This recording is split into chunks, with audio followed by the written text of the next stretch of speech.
नमस्कार, स्वागत है आपका यूपी 9 बजे में। मैं हूं आपके साथ मेनका चौधरी। बात लखनऊ की, जहां पर कई आईएएस कोरोना संक्रमित हैं। आईएएस मनोज सिंह एसीएस उद्यान पॉजिटिव है इस वक्त कोरोना से। आईएएस हेमंत राव एसीएस सचिवालय प्रशासन पॉजिटिव है। लखनऊ के डीएम अभिषेक प्रकाश भी कोरोना संक्रमित है इस वक्त। IAS Kanchan Verma MD medical supply भी कोरोना पॉजिटिव। कई बड़े अधिकारी हैं जो कि कोरोना से संक्रमित हैं, कोरोना से जूझ रहे हैं। IAS Kanchan Verma MD medical supply positive हैं इस वक्त कोरोना से।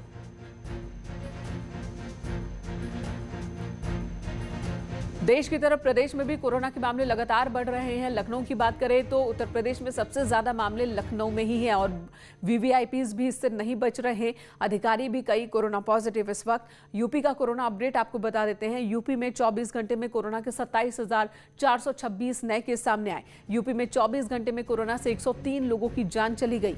कानपुर में कोरोना से 1,403 नए केस। वाराणसी में दर्ज किए गए हैं कोरोना के 2,344 नए केस। तो इसी तरीके से हर जिले का लगभग यही हाल है। प्रयागराज की अगर हम बात करें, यहां पर भी कोरोना हर दिन रिकॉर्ड तोड़ता नजर आ रहा है। प्रयागराज में बीते 24 घंटे में 1,758 नए केस सामने आए।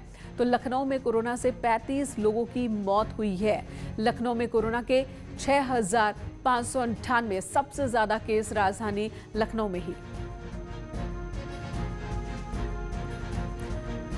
कोरोना सेकेंड वेव इसे कहा जा रहा है, जो कि बहुत ही ज्यादा घातक साबित हो रहा है। सेकेंड वेव में एक संक्रमित व्यक्ति 3 दिन के अंदर दूसरे को संक्रमित कर रहा है। इस बार कोरोना की रफ्तार ज्यादा है, इसकी इंटेंसिटी ज्यादा है और जो सबसे ज्यादा चिंता की बात देखने को मिल रही है कि युवाओं को भी बड़ी संख्या में कोरोना अपनी चपेट में ले रहा है। बच्चे भी इस बार बच नहीं रहे हैं, जबकि हमने बीते 1 साल में देखा कोरोना के फर्स्ट वेव में कि बच्चों पर इसका अटैक कम था, लेकिन इस बार बच्चे और युवा भी बड़ी संख्या में प्रभावित हो रहे हैं और ऐसे में जरूरी है कि हम सभी बहुत ज्यादा सतर्क रहें। इस वक्त हमारे साथ हमारे अलग अलग सहयोगी मौजूद हैं। अजीत सिंह हमारे सहयोगी इस वक्त हमारे साथ हैं। अजीत, लगातार कड़े कदम लिए जा रहे हैं, एक के बाद एक ऐसे फैसले लिए जा रहे हैं कि इस चेन को तोड़ा जा सके। बावजूद इसके अभी भी रिकॉर्ड बरकरार है कोरोना का, हर दिन नया रिकॉर्ड। देखिए, बिल्कुल मेनका, जिस तरह कोविड के केसेस बढ़ रहे हैं वो बिल्कुल चिंतनीय और गंभीर विषय है। हालांकि मुख्यमंत्री योगी आदित्यनाथ कोविड पॉजिटिव होने के बावजूद लगातार वीडियो कॉन्फ्रेंसिंग कर रहे हैं। कल उन्होंने संडे को पूरा लॉकडाउन का ऐलान किया। इसके अलावा गरीबों को भरण पोषण सहायता राशि का ऐलान किया। लखनऊ में 5,000 अतिरिक्त बेड के हॉस्पिटल बनाने की बात कही, ऑक्सीजन प्लांट बनाने की बात कही। 2 दर्जन आईएएस अफसर मेनका, आप चाहे दीपक त्रिवेदी की बात करें, मुख्यमंत्री के प्रमुख सचिव एसपी गोयल की बात करें, डीएम लखनऊ अभिषेक जो लगातार फील्ड में काम कर रहे थे वो भी कोरोना पॉजिटिव रात को हो गए। आईएएस मनोज सिंह जो अपर मुख्य सचिव उद्यान है, हेमंत राव अपर मुख्य सचिव सचिवालय प्रशासन है, कई बड़े अफसर, देवेश चतुर्वेदी जो प्रमुख सचिव कृषि हैं, सभी लोग कोरोना पॉजिटिव हो गए। तो काम बिल्कुल अजीत, अब देखना होगा कि जब 2 दर्जन अधिकारी कोरोना पॉजिटिव है तो इनकी जो जिम्मेदारी है प्रदेश को संभालने की, वो जिम्मेदारी किस तरह से निभाई जा रही है, उसका कितना असर हो रहा है इनके कोरोना संक्रमित होने का, उस पर भी आप अपनी नजर बनाए रखिएगा। इस वक्त रोकेंगे आपको। धन्यवाद पूरी जानकारी देने के लिए। इधर पीएम मोदी ने कुंभ को लेकर ट्वीट किया है। ट्वीट में पीएम मोदी ने लिखा कि उन्होंने आचार्य महामंडलेश्वर अवधेशानंद गिरी से आज फोन पर बात की है और उनका हालचाल जाना है। वो चाहते हैं कि अब कुंभ को कोरोना के संकट की वजह से प्रतीकात्मक ही रखा जाए। इससे पहले निरंजनी अखाड़े ने यही बात कही थी और अब पीएम ने भी जो ट्वीट किया है, कहीं ना कहीं संकेत इसी बात का पीएम देना चाहते हैं कि आस्था से ऊपर है मानव जीवन और ऐसे में कुंभ को अब प्रतीकात्मक कर देना चाहिए। जिस तरह से निरंजनी अखाड़े ने कहा था, आज ही निरंजनी अखाड़ा अपनी तरफ से कुंभ की समाप्ति कर रहा है। हालांकि धर्म ध्वजा निरंजनी अखाड़ा नहीं हटा रहा है, धर्म ध्वजा शुभ मुहूर्त पर ही हटाया जाएगा, लेकिन अब जो आगे का कुंभ होगा प्रतीकात्मक होगा, क्योंकि ये घड़ी जो है ये बहुत बड़ी संकट की घड़ी है और न सिर्फ किसी एक जगह पर बल्कि पूरे देश और दुनिया पर इस वक्त महामारी का संकट है जो बहुत ज्यादा गहराता जा रहा है हर दिन के साथ। और पीएम मोदी ने भी जो ट्वीट किया है, उन्होंने कहा कि मेरी बात हुई है आज आचार्य महामंडलेश्वर अवधेशानंद गिरी से और उन्होंने भी यही कहा है कि कोरोना संकट के चलते अब जो कुंभ है वो प्रतीकात्मक ही रखा जाए।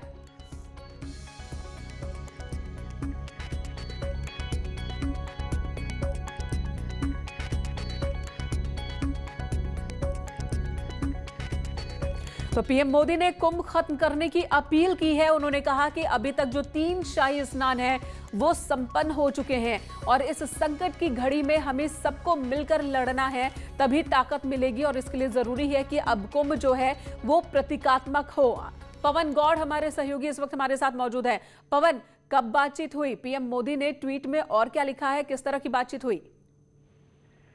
देखिए, प्रधानमंत्री ने साफ कर दिया, जिस तरह से लगातार कोरोना के हालात देश में बिगड़ते जा रहे हैं, लगातार तेजी से हम पिछले 2 दिनों की लगातार रिपोर्ट देख रहे हैं, तो 2 लाख से ज्यादा मामले लगातार सामने आ रहे हैं। तो उससे कहीं ना कहीं पूरे देश भर में एक चिंता का माहौल बन गया है। जिस तरह से आप सोशल मीडिया से लेके टीवी से लेके सब जगह जब देख रहे हैं, तो सबको कहीं किसी को बेड नहीं मिल रहा है, कहीं ऑक्सीजन की कमी मिल रही है, कहीं रेमडेसिविर की कमी दिख रही है। और कुंभ की अगर बात करें तो वहां भी लगातार हरिद्वार में भी जो पॉजिटिव मामले हैं वो लगातार बढ़ते जा रहे हैं।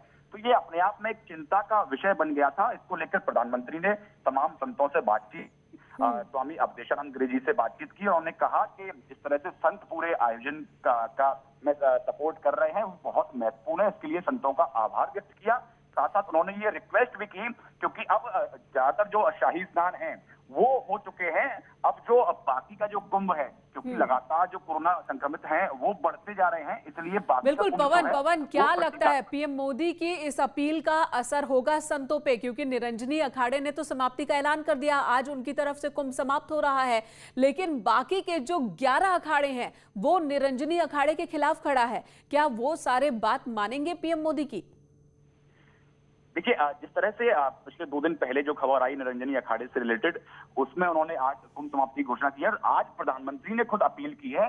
और आप 2 दिन पहले के अगर अवधेशानंद गिरी जी के ट्वीट अगर देखें तो उन्होंने भी यही कहा था कि अब साधु संतों को प्रतीकात्मक ही कुंभ आगे बढ़ाना चाहिए। तो कहीं ना कहीं इस अपील का असर जरूर होगा, क्योंकि प्रधानमंत्री जब सबसे संवाद रखते हैं, तमाम, जब आपने कभी भी देखा होगा, तमाम साधु संतों से मुलाकात करते रहते हैं, जहां भी जिस भी प्रदेश में जाते हैं वहां के जो मुख्य मंदिर और मठों में जाते हैं और साधु संतों से लगातार संवाद रखते हैं।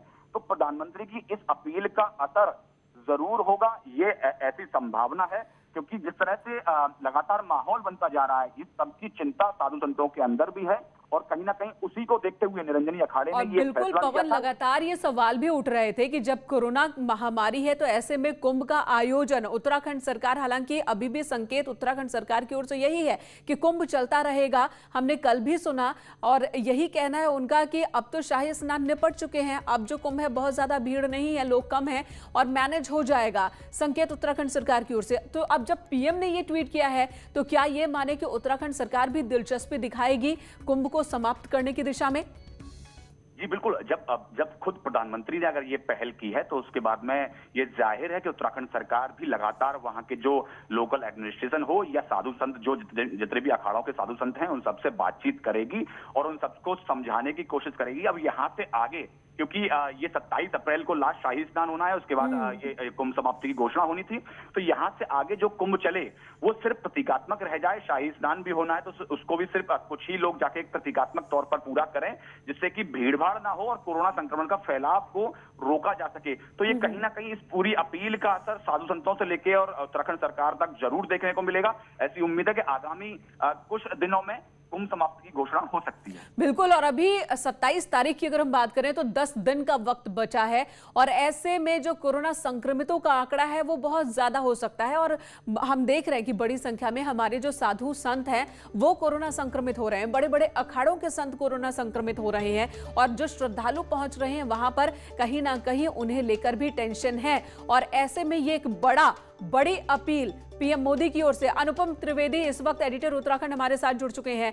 अनुपम जी, एक बहुत बड़ी अपील पीएम मोदी की ओर से, जिसकी उम्मीद और कह सकते हैं कि उम्मीद भी नहीं हो रही थी कि पीएम इस तरह की अपील करेंगे, लेकिन पीएम ने की है अपील कि अगर प्रतीकात्मक रख दिया जाए कुंभ को अब आगे तो अच्छा रहेगा कोरोना को देखते हुए। जी, इनका बिल्कुल ये बहुत बड़ी अपील है और जिस तरीके से उत्तराखंड सरकार पसोपेश में थी कि किस तरीके से हम अपने लेवल पे इसको कॉल लें कि कुंभ को खत्म करना है, तो मुझे लगता है कि इसके बाद अब कोई संशय नहीं बचा है। सरकार को अब कदम उठा लेना चाहिए और उठा भी लेगी, ऐसा मुझे लगता है, क्योंकि अभी तक इस बात का ही वेट एंड वॉच हो रहा था कि वे अखाड़े अपनी तरफ से कुछ कहें, कोई प्रपोजल आए, उसके बाद सरकार उसको एक्ट करे। सीधे सीधे सरकार इसमें पार्टी नहीं बनना चाह रही थी, लेकिन अब प्रधानमंत्री की अपील के बाद मुझे लगता है बहुत बड़ा एक कदम है और डेफिनेटली उत्तराखंड सरकार अब कुंभ को समाप्ति की ओर का एक नोटिफिकेशन जारी करेगी। क्योंकि बिल्कुल। नोटिफिकेशन के हिसाब से तो देखिए 30 अप्रैल तक कुंभ है, 27 अप्रैल को एक शाही स्नान बचा हुआ है और वहां पर अखाड़ों में जिस तरीके के मतभेद थे, 4 बड़े अखाड़े जो हैं उन्होंने बैकआउट कर लिया था, तो बोला था कि नहीं हम तो पार्टिसिपेट करेंगे। तो प्रधानमंत्री ने जो अपील करी है डेफिनेटली उन पे भी असर पड़ेगा और वो दोबारा जरूर सोचेंगे मेनका। बिल्कुल। और एक एक दिन की अगर हम बात करें, हर दिन जो कोरोना की संख्या है, मामले हैं, वो रिकॉर्ड तोड़ रहे हैं। और अभी अगर 30 तारीख तक देखें तो ये 13 दिन होते हैं और 13 दिन में मामला हाथ से निकल ना जाए, शायद पीएम ने इसीलिए ये अपील की है। धन्यवाद अनुपम जी, इस वक्त पूरी जानकारी देने के लिए। पवन